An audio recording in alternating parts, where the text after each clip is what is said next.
ಪ್ರಾಥಮಿಕ ಹಂತದಿಂದ ನಮ್ಮ ಹೋರಾಟ ಎಲ್ಲೋ ಈ ಕೇಸ್ ದಿಕ್ಕನ್ನು ತಪ್ಪಿಸಾತೈತೆ ಅಂತ ನಾನು ಮಾಧ್ಯಮ ಮುಖಾಂತರ ಮತ್ತು ಹೋರಾಟಗಳ ಮುಖಾಂತರ ಸಂದೇಶನ ಕೊಟ್ಟಿದ್ದೆ.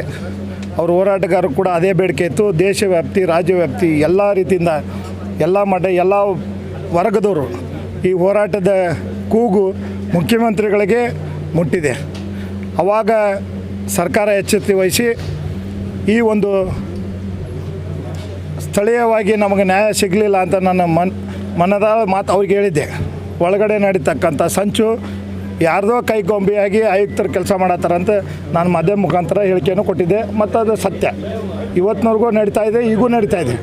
ಈಗ ಆದೇಶ ಮಾಡಿದ್ದಾರೆ, CID ಕೊಟ್ಟೇನೆ ಅಂಥೇಳಿ. ನಾನು ಪ್ರಪ್ರಥಮವಾಗಿ ಮುಖ್ಯಮಂತ್ರಿಗಳಿಗೆ ಈ ಒಂದು CID ವಹಿಸಿದ್ದಕ್ಕೆ ಅವರಿಗೆ ಅಭಿನಂದನೆ ಸಲ್ಲಿಸ್ತೀನಿ. ನನ್ನ ಕುಟುಂಬದ ವತಿಯಿಂದ, ನನ್ನ ಹೋರಾಟಗಾರರ ವತಿಯಿಂದ, ಎಲ್ಲ ರೀತಿಯಿಂದ ವಿದ್ಯಾರ್ಥಿ ಪರಿಷತ್ ಇರ್ಬೋದು, ಮತ್ತು ಎಲ್ಲ ಸಮಾಜದ ಮುಖಂಡರು ಇರ್ಬೋದು, ಎಲ್ಲ ಸಂಘ ಸಂಸ್ಥೆಗಳಿರ್ಬೋದು, ಎಲ್ಲ ರೈತ ಸಂಘ ಇರ್ಬೋದು, ಎಲ್ಲರ ವತಿಯಿಂದ ಏನು ಹೋರಾಟ ಮಾಡಿ ಮನವಿಯನ್ನು ಕೊಟ್ಟರು. ಅದರಿಂದ ಈ ಫಲ ಈಗ ಮುಖ್ಯಮಂತ್ರಿ ಸರಿಯಾಗಿ ವರದಿಯನ್ನು ತಗೊಂಡು ಈ ಕೇಸನ್ನು ಏನು ಮಾಡಬೇಕಂತೇಳಿ ಅವರು ವಿಚಾರ ಮಾಡಿ ಇವತ್ತು ಆದೇಶ ಮಾಡ್ಯಾರ. ಸ್ವಾಗತಿಸ್ತೀನಿ. 101% ಈಗ CID ಆಫೀಸರ್ಗಳು ನನ್ನ ಜೊತೆ ಸಂಪರ್ಕ ಬರ್ತಾರೆ. ಅವರು ಎಲ್ಲ ರೀತಿಯಿಂದ ಎಲ್ಲ ಆ್ಯಂಗಲ್ದಾಗ ಇವನ್ನ ರಿಪೋರ್ಟ್ ತೊಗೊಂಡೇ ಬರ್ತಾರೆ. ಅದ್ರಾಗ ಯಾವ ನಿಷ್ಕಳಂಕವಾಗಿ, ಯಾವುದು ನಿಷ್ಪಾತವಾಗಿ ತನಿಖೆ ಆಗಬೇಕು. ಅದ್ರಾಗ ಯಾವ ಲೋಪದೋಷ ಆಗಬಾರ್ದು. ಆರೋಪಿಗೆ ಗಲ್ಲಿಗೇರಿಸುವಂಥ ಶಿಕ್ಷೆ ಆಗಬೇಕು.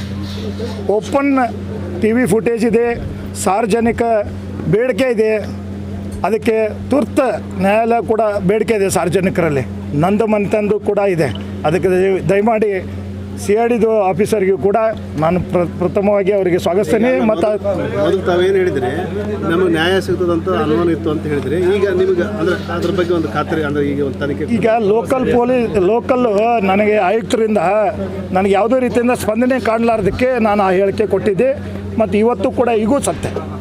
ಅವ್ರನ್ನ ಇವೊಂದು ಇಲ್ಲಿಂದ ಟ್ರಾನ್ಸ್ಫರ್ ಮಾಡ್ಬೇಕಂತ ಡಿಮಾಂಡು ಕೂಡ ಇಟ್ಟೇನೆ. ಯಾಕೆ ಹೆಣ್ಣು ಮಗಳ ಕಮಿಷನರೇ ಕೈಯಾಗ ಬಂದೂಕು ಇಟ್ಕೊಂಡು ಅವನ್ನ ಹಾಡಾಗಲೇ TV ಫುಟೇಜ್ ಇದೆ, ಎತ್ತಂಗಡಿ ಮಾಡ್ಬೇಕು, ಅವ್ರು ಎನ್ಕೌಂಟ್ರ್ ಮಾಡಬೇಕಾಯ್ತು.